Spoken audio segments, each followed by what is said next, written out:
All right, welcome back. As you know, nominations for the Future Africa Awards are open now and they'll be ending on the 31st of October. Please go to thefutureafrica.com/awards to nominate anyone who you think is eligible or has done amazing stuff. And you have to the 31st of October to please do that. But I have here with me two winners from the 2017 edition joining me, and we're going to talk about their journey so far here. Both namesakes, actually. I have Bisola Bora and Bisola Adini. Hello. Who's Adini? Who's Bora? I am Bora. Nice to meet you guys. Thanks for being here today. How has the journey been so far since winning the award? What has changed, if anything at all, or what has gotten better for you? I would say I've had to step up my game a little bit because the Future Awards platform is a platform that I have so much respect for. So to be nominated means that eyes are on you. So I've had to step up my game. And you won for fashion, right? Yeah, I won for fashion. And as it happens, this is my 5th year in business. So obviously there's growing pains and we've had to push with the economy and everything. But I mean, we're here, we're pushing. Yeah. You were the 2017 winner for business. Did you expect that? I know people always say they didn't, but did you honestly not just feel like you would win? I was surprised when I was even nominated. Because a lot of event planners are not really given a lot of recognition in Nigeria. So when I was nominated, I was very excited. I just felt like, okay, you know what? This is a great beginning for me. And, you know, even whether or not, I wasn't expecting to win because there were a lot of very powerful people also nominated myself. So I was just happy being nominated. And when I won, it just made it very obvious that, you know, a lot of you can actually be awarded and recognized without being in a type of network or knowing certain people, because I didn't know who I wasn't really sure who the organizers were. I didn't know anybody. I was invited, I came to have fun, and when my name was mentioned, I'm like, oh my God, like how? Like seriously, just show that people are watching, people see the hard work, people see what you're doing, and they're asking questions, and it was really uplifting for me. I like that you said that, because people get very skeptical about awards, especially in these parts, and I always say that about the Future Africa Awards, that, you know, it's the one award I know that people literally know nobody and get. But I think it's also very important because a lot of people aspire, a lot of young people aspire to get nominated for the Future Awards also and win. What is it about your business that you think made you stand out enough? You just take us through your journey, how you started and what you do. And why you do it. First off, I studied economics and I did not plan to do fashion like straight off school. But I've always known that I love fashion. And the thing about me, I feel, is the fact that I love every aspect of fashion. It's not just the design. I love manufacturing. I love selling. I just love being able to tell a story and just connect like all the dots together. And for me, I feel like from the beginning of my business till now, I've always had that in mind.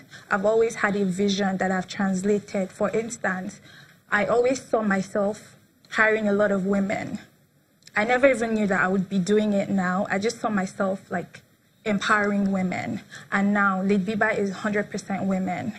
And another thing I feel that set me apart was that I started online. And up till now, I'm still online. So, you know, people have been asking, how come you don't have a store? And I feel like the fact that I've been able to build a business for the past 5 years online has set my business apart.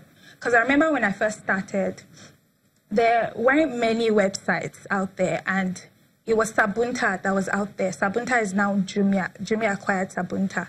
So they were the only online stores, and they stocked Lady Biba for a while. So it seemed crazy that, are you joking? Like, why would you go online? Like, you need to open a store. So I feel like that alone, just having the audacity to be online, a brand that nobody had heard about, I think that was really what set me apart. Just in case you were wondering, she's the founder of Lady Biba. It's a ready-to-wear. Yeah, a ready-to-wear clothing brand for lady bosses. Interesting. I like that. Now, for you as well, you are an event planner. Events are a big deal in Nigeria, especially in Lagos. I mean, I feel like there's one every day or more. for such a competitive industry, why did you decide to go into it, and how were you able to stay the course? Okay, so first of all, I stumbled into it. A lot of people know my story because I love to say it with a lot of joy. I stumbled into it because a friend asked me to plan our events. I never woke up one day saying I'm dreaming, I want to be an event planner. I didn't even know what it was even about, really. I stumbled into it. I did a fantastic job for my friend's wedding, and from there, based on referrals, I got a lot of jobs. So it was more of, that was the girl that did it. That was the girl. I realized that, okay, you know what? I could actually enjoy a business while earning money, because it now became a thing of, okay, so how much would you charge? So I'm like, okay, fine. Since I'm enjoying this, getting registered, start doing this. And from every job, it became even bigger. And for me, I've always been one person that likes to break boundaries. I don't believe that there's a certain way or a certain norm for doing things. I believe that you need to challenge your brain and become and put a challenge on every job. So for every job I did stood out. So there was always something unique. It wasn't like the typical Niger wedding or Nigerian wedding. For me, it was more of, you know what, I want everybody to leave my event feeling a different type of way. They had a fantastic time. It was a beautiful experience. There was something they took away from it. So that had always been my motto, breaking boundaries and ensuring that all my events were unique. And I took that with me every step. And I've been able to do some of the best weddings in Nigeria, and that has even bought even bigger. Yeah. I'm very proud of my brand. I say it everywhere with a lot of pride, and I'm happy that a lot of people have learned through me, and they also feel that way about their brands, that you can actually be an event planner, put your head up, and make people happy, and also make money for yourself, live a decent life. Yes. Your brand is called Trendy B. Trendy B Events, yes. Yeah. I know you said people were always surprised that you were going online. I mean, I don't think that's a problem these days. Some of the biggest companies in the world now don't own anything. They really are just virtual, Uber and all of these other brands. Yeah. But what in your 5-year journey plus, at any point, were there points where you almost gave up, because we always hear those stories of, oh yeah, I won an award, I'm doing great, I'm having a good time, and young people always tell stories of why they can't start businesses. What has been the toughest for you in this journey? Okay, you're saying different points. Let me be real with you.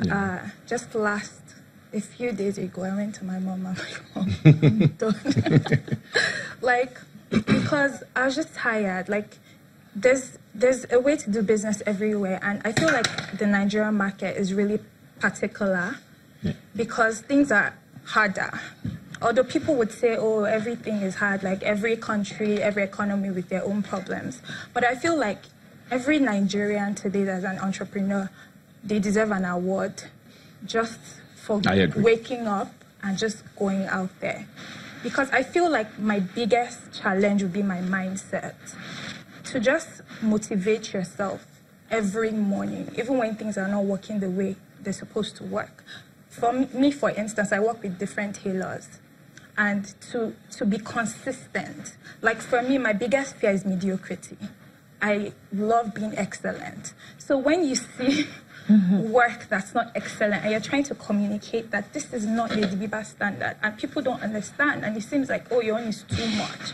So it's just that constant journey of trying to even communicate to people, trying to motivate them, trying to make them see that, look, I know Nigeria is a certain way. Let me give an example. I told all my staff that they have to get a PVC, and they're looking at me like, oh, like, what's the point? Like, what's the point? We won't vote and all that. But I'm just like, you have to have the right mindset. Yeah. If we are all pessimistic, for instance, you were saying about the Future Awards, there are different award platforms, but there are few that are respectable as the Future Awards because of the standard they've been able to set. And I even feel glad to be nominated, not even just about winning, just being on that platform, because they don't joke, they walk the talk. And I feel like if there are more businesses that are doing this and this platform is recognizing them, it will encourage us to keep pushing. Yeah.